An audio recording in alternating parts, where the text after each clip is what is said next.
All right. Book of Morals and Precepts. Behold the teachings concerning life and the testimonies, which are a true guide through the portals of the great halls of eternity. Here's a code of behavior and manner of living prescribed by the noble ones.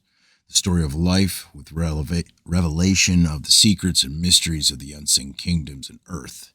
The meaning and purpose which govern all things.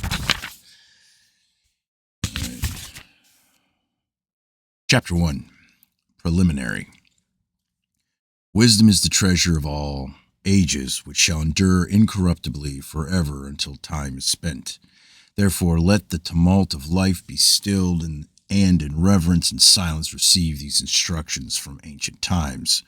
Behold the teachings concerning life and the testimonies, which are a true guide through the portals of the great halls of eternity. Here is a code of behavior and a manner of living prescribed by the noble ones.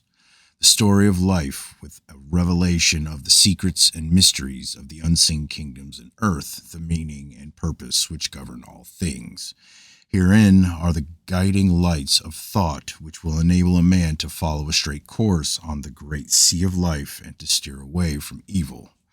Followed faithfully, they will bring him to a safe harbor, to enable him to give a righteous judgment and return a suitable answer to one who speaks to him or challenges him.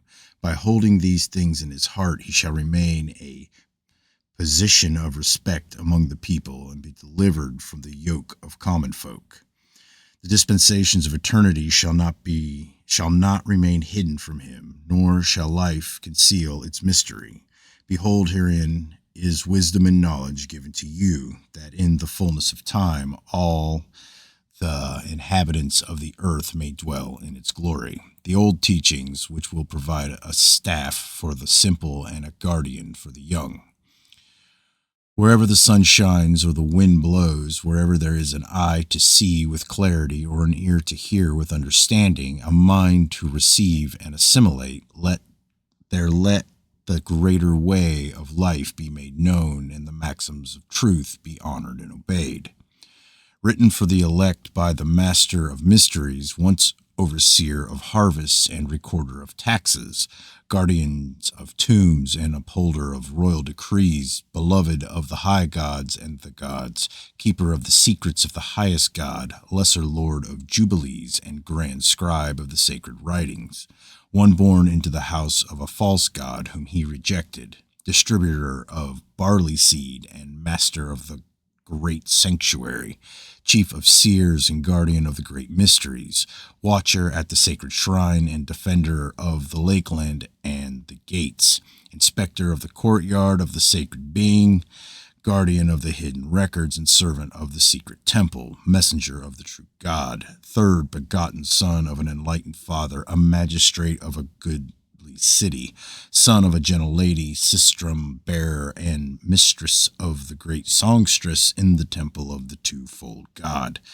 Now one whose name is obliterated by unchallengeable decree, but once a man of good standing in this country, whose estate remains to this day. My children, listen to the voice of instruction and incline a willing ear towards the speech of wisdom. Thus shall the words which ensue from your mouth be established before men, and your commands be obeyed as the statutes. Let not your mind be diverted, nor your attention be distracted. Set them in your heart as a royal impression. Inscribe them there as though struck on marble. To cast aside the words of experience which guided the ancients is foolhardy and an invitation to calamity. Therefore immerse yourself in the writings of the past as in cool waters at the heat of the day, and your spirit will emerge refreshed and strengthened. They will be a steadying oar enabling the vessel of your heart's desire to alter course and wear against the winds of adversity without capsizing. When your opponent sends a gale of words beating against your defenses, they will break it as a shield shatters the sword and will arm your tongue for the counter-assault. Live your life according to these instructions, and you will be well fortified in the season of adversity's trial. To you, my children, I give this, the treasure of the past, the accumulated wisdom of man. There has been a careful selection of words and gathering of sayings, a winnowing of works of wisdom, and a careful choice made from the hidden writings, all recorded with much searching of the heart while seeking the great God's inspiration.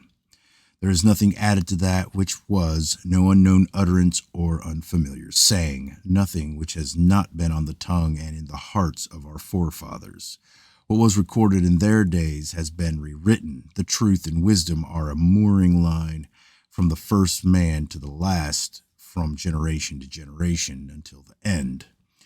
With that, I could grasp something from the unknown to hand on to you, but I am only the guiding channel leading the refreshing waters of wisdom from the great reservoir of truth towards the parched lands of the uninstructed.